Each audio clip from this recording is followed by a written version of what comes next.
الحمد لله نحمده ونستعينه ونستغفره ونؤمن به ونتوكل عليه ونعوذ بالله من شرور أنفسنا ومن سيئات أعمالنا من يهده الله فلا مضل له ومن يضلله فلا هادي له ونشهد أن سيدنا ومولانا محمدا عبده ورسوله أرسله بالحق بشيرا ونذيرا وداعيا إلى الله بإذنه وسراجا منيرا.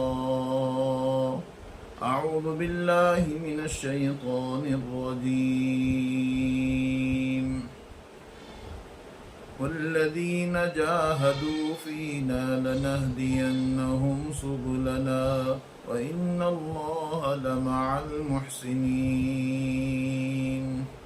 قال النبي صلى الله عليه وسلم: الحلال بين والحرام بين وما بينهما مشتبهات. صدق الله العظيم.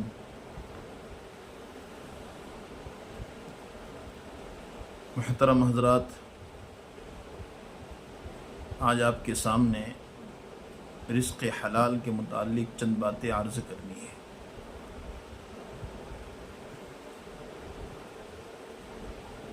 کہ رزق حلال سے کتنی نورانیت اور برکتیں ملا کرتی ہیں، اور رزق حلال نہ ہو رزق حرام سے دل سخت ہوتا ہے. آج رزق حلال کا اہتمام کتنا ہو رہا ہے ہم خود محسوس کر سکتے ہیں. دل سخت ہو رہے ہیں کہ رزق حلال نہ ہونے سے. اس لیے کہ اللہ والے فرماتے ہیں آج کا ولی ہے جس کے اندر 3 چیزیں ہو.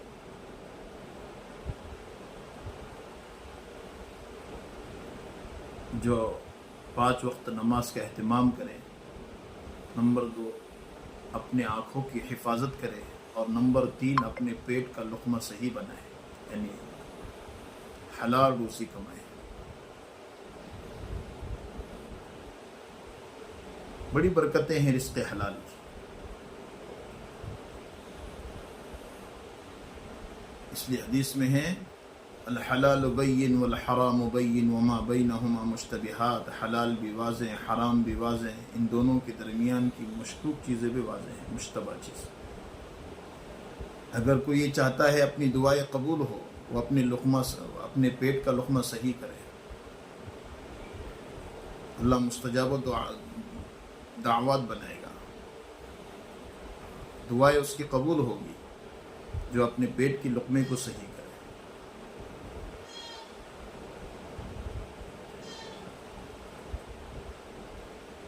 بڑے بڑے اللہ والوں کی واقعات ہیں کہ رزق حلال سے انہیں کیا ملا ہے، اس کی برکتیں وہ کیسے محسوس کیا کرتے تھے. آج ہم سب کچھ ہونے کے باوجود کیوں پریشان ہیں کہ اولادیں اپنے ماں باپ کا نہیں سن رہی ہے. ماں باپ پریشان ہیں کہ میں سب کر رہا ہوں پھر اولاد کیوں نہیں سن رہی ہے. وہ بیٹا آنکھ نکالتا ہے، حالانکہ وہ ماں باپ اس کے لیے بہت کوششیں کرتے ہیں.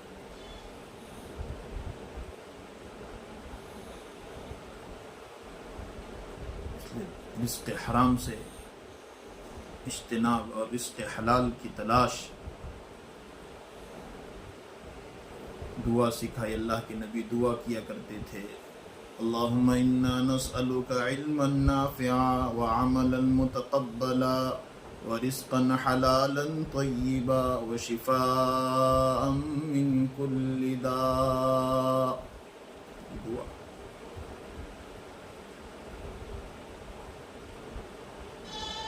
رزق حلال کی تلاش.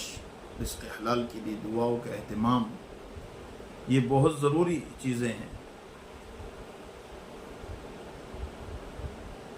دیکھو رزق حلال کی کیا برکتیں ہیں اور کیا نورانیت ہے۔ امام شافعی علیہ الرحمہ کے شاگرد امام احمد بن حنبل، جو وقت کے امام بھی ہیں، ایک دن امام شافعی نے کہا میاں احمد تم آتے نہیں ہو۔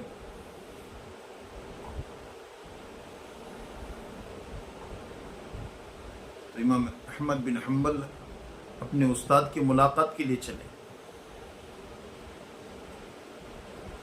جب پہنچے ملاقات ہوئی، امام شافعی نے اپنی بچیوں سے کہا تھا کھانا بنانا میرا شاگرد ہے لیکن بڑا اللہ والا ہے۔ جب کھانے کے لیے بیٹھے جتنا کھانا بنا سب کھا لیا۔ بیٹیوں نے کہا یہ کیسے اللہ والے ہیں، اور کہا امام شافعی نے کہا تھا لوٹا بھر کر پانی رکھ دینا، یہ میرا شاگرد ہیں، یہ تہجد گزار ہے۔ صبح میں دیکھا تو لوٹا بھی جیسا کہ ویسا۔ کہا ابا یہ کیا حال ہے؟ آپ نے کہا تھا بڑا اللہ والا ہے، تہجد گزار، پانی بھی جیسا کہ ویسا، رات میں کھانے کا یہ حال ہے۔ امام شافعی کو رہا نہیں گیا، کہا احمد کیا بات ہے، رات میں کھانے کا یہ حال ہے اور صبح میں لوٹے کا یہ حال ہے۔ کہ حضرت کیا کہوں، آپ کے کھانے میں نور اتنا تھا، میں نے سوچا کیوں باقی رکھوں، سب کھا لو۔ وہ کھانے کی نورانیت کی وجہ سے میں ایک ایک لقمہ کھاتا گیا، اور حضرت اس کھانے کے بعد میں نے 7 دن تک کوئی کھانا نہیں کھایا۔ اور حضرت مجھے اس کھانے سے 2 فائدے ملے۔ ایک تو میں نے عشاء کی وضو سے فجر کی نماز پڑھی ہے، اور دوسرا یہ کہ میں نے قرآن کی ایک آیت سے فقہ کے 100 مسئلے حل کیے۔ یہ اچھے کھانے کے برکات ہے، یہ نورانیت ہے۔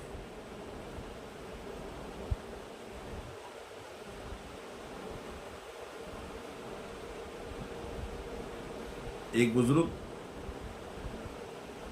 جنگل میں ان کو بھوک لگی، بڑے پریشان، تو دریا کے کنارے پر جا رہے تھے، دیکھا کہ دریا میں ایک سیب ہے جو بہہ رہا ہے، اس کو اٹھایا اور کھا لیا۔ اب کھانے کے بعد کہ یہ سیب کس کا ہوگا، کہاں سے آیا ہوگا، ان کا نام ہے سید ابو صالح۔ جدھر سے آ رہا تھا ادھر چلے گئے، دیکھا کہ ایک باغ ہے اور باغ میں ایک بزرگ ہے، کہا کہ ایک سیب تھا جو بہہ رہا تھا، میں نے اس کو کھا لیا۔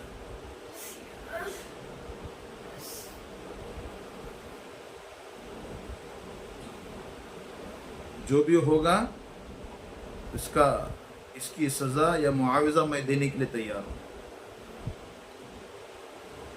ان بزرگ کا نام ہے عبداللہ فرمائی۔